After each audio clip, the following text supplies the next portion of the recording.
circa 2 mesi fa, in cui questo problema non era totalmente concentrato e improvvisamente ci sono stati questo problema.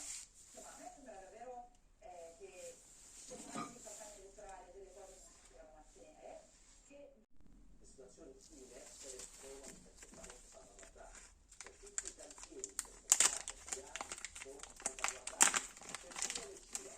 non è una misura che da oggi in poi Quelli che sono stati chiamati gli esodati del super bonus. Quelli sono salvaguardati da questo decreto, assolutamente sì. Sentiamo questa cosa. è un problema serio, nel senso che chi non ha più spazio fiscale rischia e non viene garantito, e questa cosa voi non l'avete sistemata, l'avete bloccata e non sapete No, cosa fare. abbiamo bloccato per il futuro, non abbiamo bloccato per il passato. Oggi noi ci stiamo preoccupando di sanare il passato, ma nel decreto ci sta scritto che si blocca per il futuro. Ho capito, ma il passato, certo, ma il passato sulle cessioni dei crediti voi avete bloccato tutto quello che c'è, perché ci sono delle imprese che il governo Il governo non ha fatto nulla di tutto questo. Sono le banche che hanno bloccato l'acquisto di questi crediti e il governo ci sta, a prescindere dal decreto che non tratta questa necessità, si sta occupando di trovare un modo affinché grandi società pubbliche e banche acquisiscano questi crediti. Quello che si stava ponendo, che c'è nel decreto, è il rischio che li acquistassero gli enti locali questi crediti. Questo c'è. Vorrei capire quanto per le dice sì, io, però il problema resta ugualmente. Il resto ugualmente, però non c'è più, però un conto è quello che c'è scritto nel decreto e un conto è quello che non c'è scritto. Guarda bene, per chiudere, poi davvero andiamo avanti, voglio parlare anche di altro. Io penso che su tutto questo il governo dimostri di non essere pronto, semplicemente questo. Ci sono un sacco di imprese, un sacco di famiglie che sono preoccupate e le risposte che stanno dal governo sono delle risposte finora non sufficienti. Per colpa vostra sono preoccupati. Però sicuramente Allora, facciamo così. Ci siamo presi di dare il tempo su un tema chiaramente che è critico, insomma è chiaro che si comprende. Oggi il governo vede imprese e banche, comunque si avvia quel confronto per tentare di trovare appunto una strada, ci sono delle cose di difficoltà, perché vedremo quale che sarà, potrà essere appunto il punto di caduta per tentare appunto di sanare questa situazione. Secondo argomento, prossime ore, prima un passaggio a Varsavia, poi dopo Kiev, 2 giorni dove appunto far visita al Presidente di Zelensky. Io voglio farvi vedere, per introdurre l'argomento, il servizio del nostro inviato Jacopo Guardarello a Kherson, nelle zone colpite, insomma per mesi sotto occupazione russa. Oggi parliamo di mine disseminate un po' ovunque, ci racconta Guardarello, anche dove giocano i bambini che da tanto tempo non vanno più a scuola. Allora, vediamo il servizio per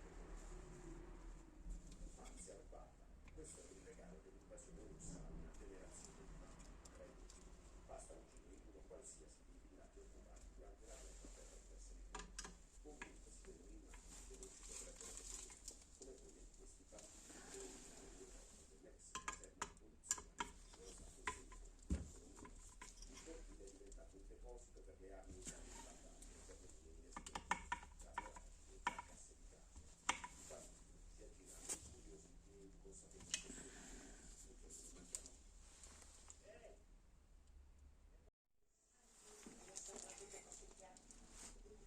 Lo sguardo di lei, da venerdì alle 15 succede.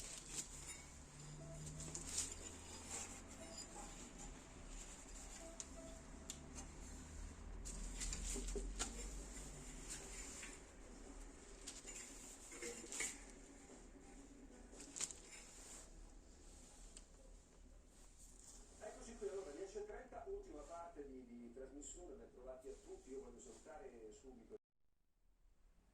deve essere veramente uno scopo molto forte. Ho parlato con i membri del congresso di questa situazione.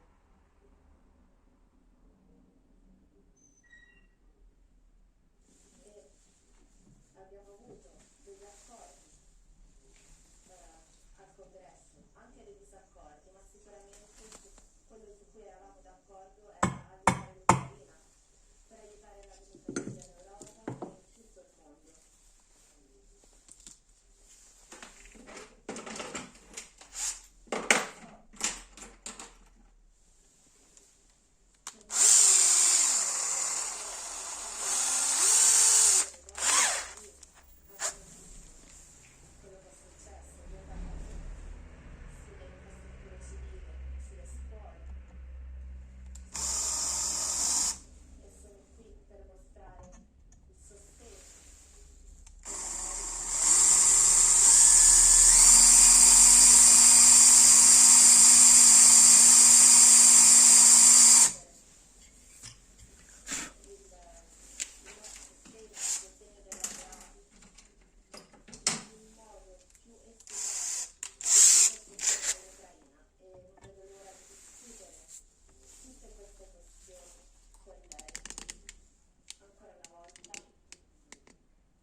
appunto da anni e ovviamente è un'attività estremamente importante, estremamente importante.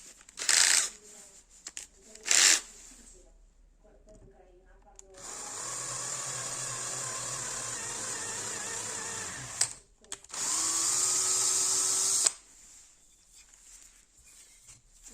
questa linea di risultati che abbiamo già raggiunto e dobbiamo raggiungere tutti insieme con il mondo, con gli Stati Uniti, con l'Europa.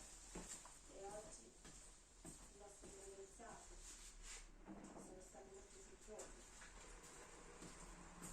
sono stati molto importanti, efficienti, sono diventati tradizionali nella relazione tra i nostri due paesi, per arricchire la geografia e tutto ciò che è tutto fondamentale per il buon sostegno, il bilancio, ancora una volta, per questo livello di cooperazione.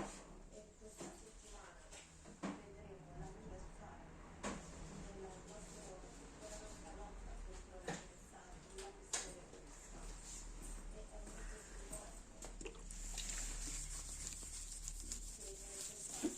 avvenga proprio questa settimana a Kiev oggi. E i risultati della mia visita, di certo, di questa visita oggi verranno sicuramente visti e avranno un riflesso che significherà perché tutto questo è stato colpito dall'aggressione russa e la Russia deve avere vera responsabilità di questa aggressione e rimborsare tutti i danni causati. Quindi ringrazio ancora una volta il Presidente Biden per essere qui e realizzare questa e crediamo che non ci sia alternativa alla creazione di un tribunale speciale e penso che tutti debbano osservare gli Stati Uniti.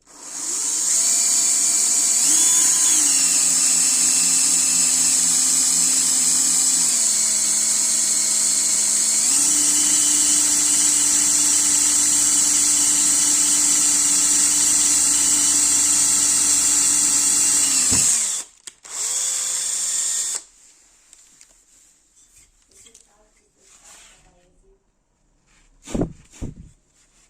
presenteranno all'Assemblea e alla formula di pace. E speriamo anche per gli Stati Uniti per proteggere la democrazia ucraina e grazie alla Costituzione come Presidente Biden per difendere la democrazia, la nostra democrazia e la democrazia del mondo. E questi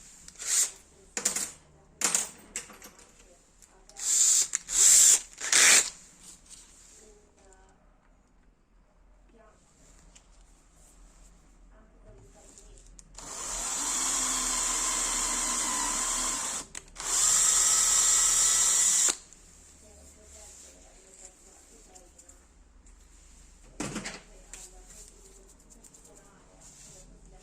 e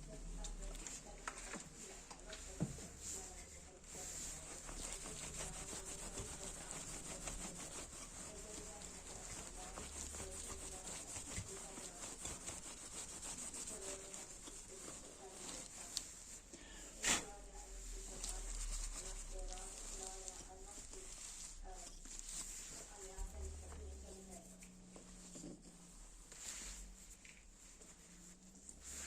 Questa settimana, un anno fa, avevo parlato a Firenze, signor Presidente.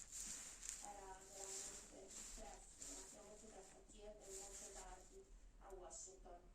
E i carri armati russi stavano attraversando il confine ucraino. Lei mi ha detto che poteva sentire le esplosioni in sottofondo e questo non lo dimenticherò mai. Il mondo sta per cambiare. E ricordo molto bene quando ho chiesto cosa posso fare per lei, come posso aiutare. E non so se lei si ricorda cosa mi ha risposto. Mi ha risposto, riunisca i leader del mondo e vi chieda di sostenere l'Ucraina. Riunisca i leader del mondo e vi chieda ancora una volta di sostenere l'Ucraina.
sono venuta ancora una volta nel 2017, poco prima di lasciare il mio ruolo da vicepresidente. Sapevo che sarei tornato. E anche dopo le elezioni, anche dopo la fine del mio mandato, ho deciso di tornare ancora una volta a Kiev, prima del giuramento del prossimo presidente. Quindi, Presidente Zelensky, ora, veramente, qui,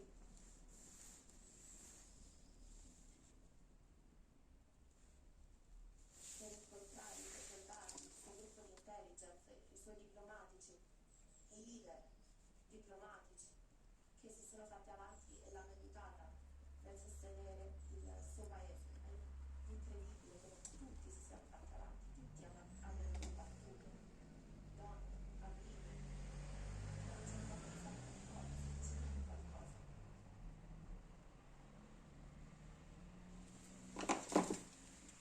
Persone che sono state colpite, è veramente incredibile. Tutto il mondo intero l'ha visto e lo vede ancora. Questa è la più grande guerra in Europa da anni e lei e voi state vincendo mentre qualsiasi aspettativa e abbiano fiducia che voi continuerete a vincere, continuerete così. E dal primo momento che ho ricevuto le informazioni di intelligence circa un attacco, eravamo concentrati a determinare come poter aiutare, come poter sostenere l'Ucraina con le promesse già fatte. Come sia successo? Come si chiede a noi di rispondere, di aiutare democrazie, economie,